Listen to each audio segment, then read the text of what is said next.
আইসিইউতে আছে দেখেন, একটা হচ্ছে আইসিইউতে থাকা, মানে আপনি মানে তারতম্যটা বুঝতে পারেন না। অবশ্যই মানে কি যদি এমন সময় এমন পরিস্থিতি কেউ পরে অবশ্যই আমরা সেই আয়োজনটা করবো।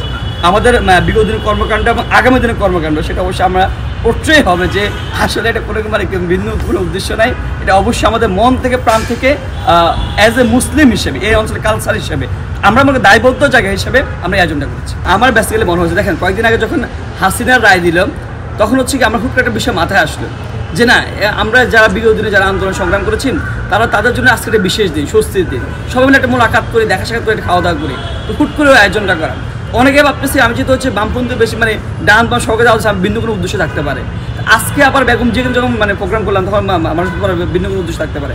কালকে যখন আর যখনই প্রোগ্রাম করে বলেন না কাজে তো ওইদিকে যাওয়া হতে পারে। আমাদের মনে হচ্ছে যে না, এই মানুষটা বিগত সময়ে বাংলাদেশের জন্য, এদেশের গণতন্ত্র টিকিয়ে রাখার জন্য যে লড়াইটা আমরা পরবর্তীতে আমরা চালিয়ে গিয়েছিলাম, সেই লড়াইটা আমরা মনে করি শুরু করেছিল এ প্রজন্মকে পথ দেখেছিল বেগম জিয়া। তার যে আপসহীন যে সংগ্রামটা, সেটা থেকে আমরা ইন্সপায়ার্ড হয়েছিলাম। আমাদের মনে হচ্ছে যাদেরকে অনুকরণ করেছি তাদের জন্য আমাদের কিছুটা হলেও একটু দেওয়ার আছে। কোথায় যাব না যাব সেটা কোনো ম্যাটার না এখানে।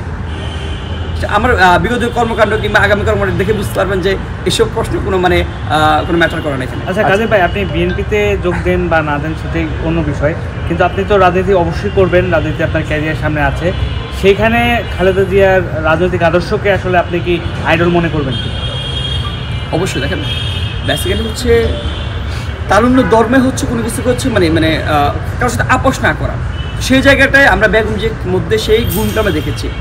তরুণ হিসাবে আবার বাংলাদেশপন্থী যে রাজনীতিটা, মানে সব কিছুর উদ্দিকে রাজনীতি, বাংলাদেশপন্থী রাজনীতি, সেটা আমাকে আইডল হিসেবে মানে অনুকরণ করো। আপনি দেখেন বেগম জিয়া কিন্তু সময় কিন্তু মানে যে একতরফা যে নির্বাচনের কথা বলে 93 সময় তিনি চাইলেও কিন্তু হচ্ছে হাসিনার মতো তিনি একদম 1000-1500 লাশ পরে তিনি থেকে যেতে পারতেন ক্ষমতার মধ্যে, আমি দেখেছি। কিন্তু তিনি সেটা করেন নাই, তার অস্তিত্বের মধ্যে মজ্জা ও ধারণার মধ্যে সেটা নাই। কিন্তু ঠিক ওই 15 দিনের মাথায় আবার নির্বাচন দিয়েছিলেন তিনি, চাইলেই কিন্তু 2000-3000 মানুষ মেরে থাকতে পারতেন। আমাদের মনে হয়েছে এই যে গণতন্ত্র উদ্ধার, এই যে মানুষের যে বাক স্বাধীনতা, আমরা শুধু বলি যে বুকিশ ভাষায় বলি যে গণতন্ত্রের মধ্যে সকল কিছু সার্বভৌমত্ব অধিকার মালিক হবে এদেশের জনগণ, সেটাকে বাস্তব রূপ দান করা কিংবা ক্ষমতায় গিয়ে সেটাকে শুধুমাত্র বইয়ে কিংবা যে আমরা কথা বললাম যে কাজীর গরু কিতাবে আছে গোয়ালে নাই, যে এই যে মনোভাবটা ভেঙে দেওয়া, সেটা আমরা দেখেছি বেগম জিয়ার মধ্যে। আমরা দেখেছি, আমরা বারবার করে একটা বিষয় বলতেছি যে বেগম জিয়া আসলে কোনো ব্যক্তি, কোনো নির্দিষ্ট কোনো দলের নাম। সে বেগম জিয়া হচ্ছেন আমাদের সবার, বাংলাদেশের গণতন্ত্র উদ্ধারের জন্য, গণতন্ত্র মানে এই যে বারবার করে হোঁচট খাচ্ছে সেটাকে বারবার করে পুনরায় প্রতিষ্ঠা করার জন্য বেগম জিয়া আমাদের আইডল হতে পারে।